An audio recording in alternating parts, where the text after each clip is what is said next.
part, guys. Okay, we did our privacy Nelly for Joe, actually.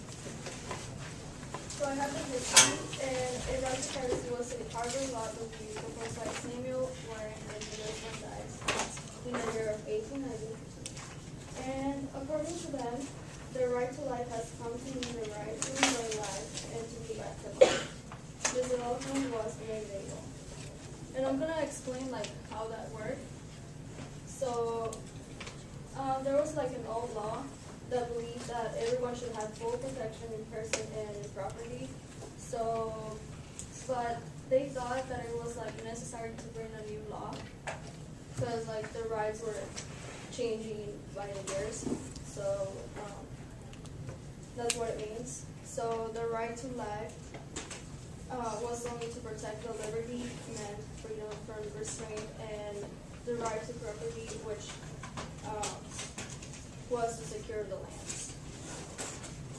And then after they talked about it, they recognized that there was something left, and they recognized the man's spiritual nature of his feelings and the intellect. So that was like the right to enjoy life.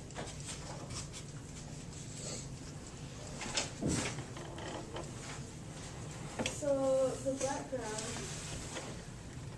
this law was restricted to places that are considered like private, like home or hotel. And the privacy term can be classified as preventing the intrusions into one's physical space or solitude. And that includes like searching personal possessions, and that means like any property they can remove, like cell phones, cars, like anything like that, not houses. Or preventing unauthorized access to cars. That means like stealing cars, or like if you don't ask for permission to borrow a car. Or internet privacy, that means like identifying personal info on a website.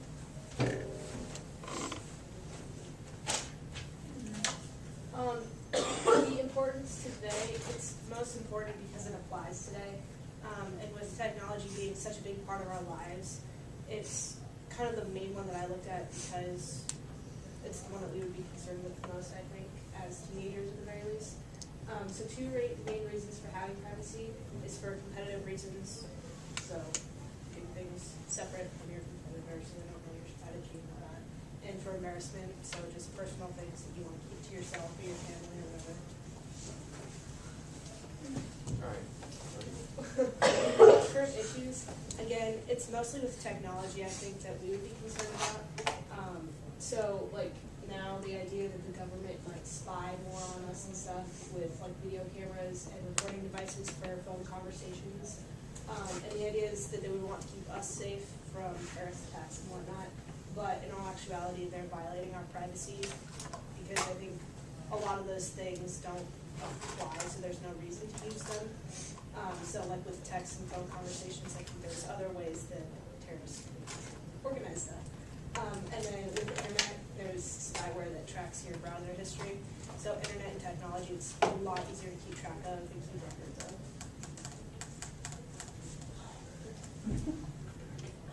All right. So the first court case that we found, it's like Google versus Boring, and the Boring couple, which is actually like their legit last name, took Google to court for having pictures of their house on like the roadside thing. You know, like on Google you can like see like road views of people's houses and everything. And the reason they did, because they moved to this location together, and on the street it has like a private road, so they wanted like privacy, so they moved here because they wanted more privacy. And Google's argument was that in like modern day today, with all the technology and like satellites and everything, there's not really privacy, because with like the satellites and everything, you just can see everything, and like the government can look up anything. And they went to court like many times, and the Boring couple was trying to get their like the picture off Google, like eliminated, and received it was $25,000 that they wanted to get from Google for all like the mental suffering and everything. And like went to court in 2008, got just, the judges were just like no. And then it went again in 2010, 2011, I believe, back in April. And the borings finally won, and they received a settlement of just $1. And they got like the picture eliminated. And other people tried to like say the same to Google, but they just eliminated the picture. And actually, the funny thing is with the boring house, you can actually find a picture of their house like with a back view too, on like a I don't remember what it's called. Yeah, to see how much like the land is worth, like the assessor thing, for like real estate. And you could actually, they have pictures of their house on there too, and the boring couple didn't say anything to them. So Google now has like, they're starting to use technology to like blur faces and license plates to allow for like more privacy, so people feel more comfortable. And for the second one, the second court case, is Mendoza versus Langer. And Mendoza, which is she was a student in 8th grade, and Langer, who is like an assistant principal at the school. Mendoza was like walking down the hall texting, and the teacher, Langer, took her phone, but Mendoza turned her phone off and then gave it to her associate principal. And the principal went back to her office and turned the phone back on and went into her, like, sent messages to see when she was texting last. And it like started up at the top, not at the bottom, and she like looked through them all. And there's like inappropriate pictures of Mendoza she had sent to a guy.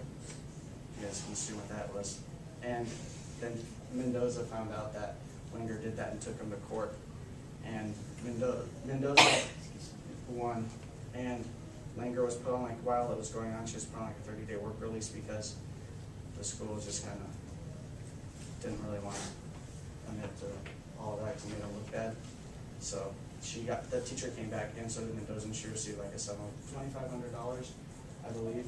And she didn't like get in any trouble for having her phone taken away because the teacher looked through everything. It was like an invasion of right to privacy because she obviously looked through all of her personal stuff. We also have a video, okay, so yes, it's like really cheesy kind of, but it kind of shows how privacy really relates to us. You know, we think of privacy maybe with government, like Corey was talking about how the terrorists could like look at internet and stuff like that, but we don't really think about how exactly it applies to us other than maybe the court case he talked about. And so this video kind of does a good job simplifying it all.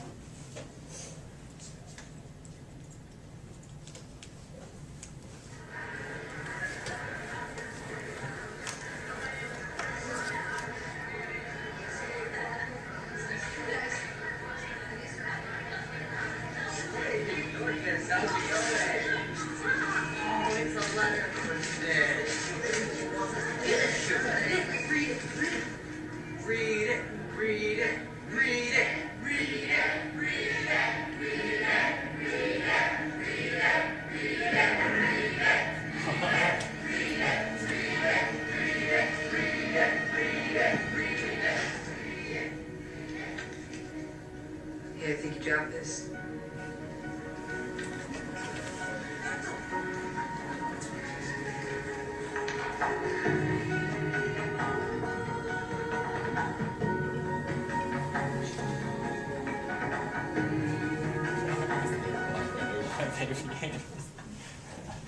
So like I said, it's really cheesy, but it really encompasses the idea that like anything, you know, that we might, you know, think or do is private, and so we have that right to keep it private.